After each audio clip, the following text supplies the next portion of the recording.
அனைவருக்கும் வணக்கம். என் லைஃப்பில் இந்த மாதிரி ஒரு பெயின்ஃபுல்லான ஒரு சுச்சுவேஷனை நான் ஃபேஸ் பண்ணதே கிடையாது. மனசு முழுக்க வலி மட்டும்தான். இந்த சுற்றுப்பயணத்தில் என்னென்ன மக்கள் பார்க்க வராங்க, அதுக்கு ஒரே ஒரு காரணம் தான், அவங்க என் மேலே வச்சிருக்கிற அன்பும் பாசம். அந்த அன்புக்கும் பாசத்துக்கும் நான் எப்பவும் கடமைப்பட்டிருக்கிறேன். அதனால தான் இந்த சுற்றுப்பயணத்தில் மற்ற எல்லா விஷயங்களையும் தாண்டி மக்களுடைய சேஃப்டி, அதில் எந்த காம்ப்ரமைஸும் பண்ணிடக்கூடாதுன்றதுக்காக தான் அது என் மனசில் ரொம்ப ஆழமாக இருக்கும் அந்த எண்ணம். அதனால தான் இந்த அரசியல் காரணங்கள் எல்லாத்தையும் தவிர்த்துட்டு ஒதுக்கி வச்சுட்டு மக்களுடைய சேஃப்டி மட்டும் மைண்டில் வச்சுக்கிட்டு அதுக்கான இடங்களை சூஸ் பண்ணுறது, அதுக்கான இடங்களை பார்த்து பர்மிஷன் கேட்குறது, போலீஸ் டிபார்ட்மெண்ட்டில் அதை ரிக்வெஸ்ட் பண்ணி கேட்போம். ஆனால் நடக்கக்கூடாதது நடந்துருச்சு. நானும் மனுஷன் தானே. அந்த நேரத்தில் அத்தனை பேர் பாதிக்கப்பட்டு இருக்கும்போது எப்படி அந்த ஊரை விட்டுட்டு என்னால் கிளம்பி வர முடியும்?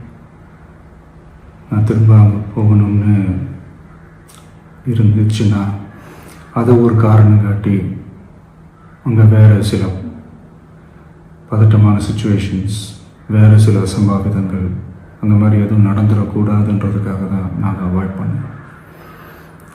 இந்த நேரத்தில் சொந்தங்களை இழந்து தவிக்கிற அத்தனை குடும்பங்களுக்கும் என்னுடைய ஆழ்ந்த இரங்கலை தெரிவிச்சுக்கிறேன். எனக்கு தெரியும், என்ன சொன்னாலும் இது ஈடேயாகாதுன்னு எனக்கு தெரியும்.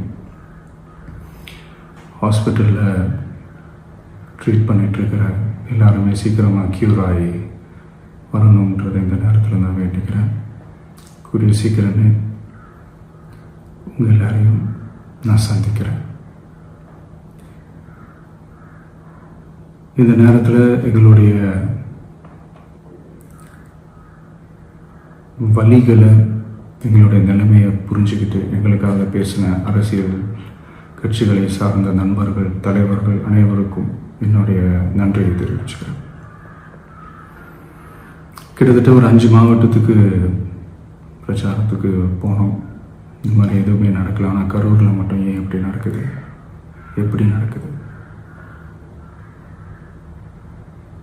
மக்களுக்கு எல்லா உண்மையும் தெரியும். மக்கள் எல்லாத்தையும் பார்த்துக்கிட்டு இருக்கிறாங்க. கரூரை சேர்ந்த அந்த மக்கள் அந்த உண்மையெல்லாம் வெளியில் சொல்லும்போது எனக்கு கடவுளே நேரில் வந்து இறங்கி அந்த உண்மைகள்லாம் சொல்கிற மாதிரி எனக்கு தோணுச்சு. சீக்கிரமே எல்லா உண்மைகளும் வெளியில் வரும்.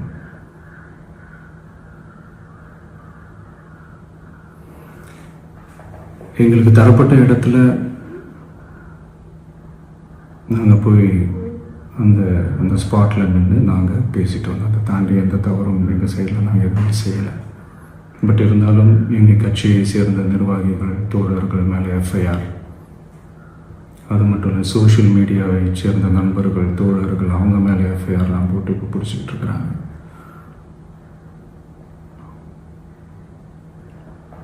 சிஎம் சார், உங்களுக்கு ஏதாவது இந்த பழி வாங்கணும் அப்படின்ற எண்ணம் ஏதாவது இருந்துச்சுன்னா என்ன வேணாலும் பண்ணுங்க. அவங்க மேலே கை வைக்காதீங்க. நான் ஒன்று வீட்டில் இருப்பேன், இல்லை நான் ஆஃபீஸில் இருப்பேன். என்ன வேணாலும் செய்யுங்க. நண்பர்களே, தோழர்களே, நம்மளோட அரசியல் பயணம் இன்னும் ஸ்ட்ராங்காக, இன்னும் தைரியத்தோட கண்டினியூ ஆகும். தேங்க்யூ. பிளே ஸ்டோர் மற்றும் ஆப் ஸ்டோரில் இருந்து பாலிமர் செயலியை QR கோடு மூலம் பதிவிறக்கம் செய்யுங்கள். செய்திகளை உடனுக்குடன் பெறுங்கள்.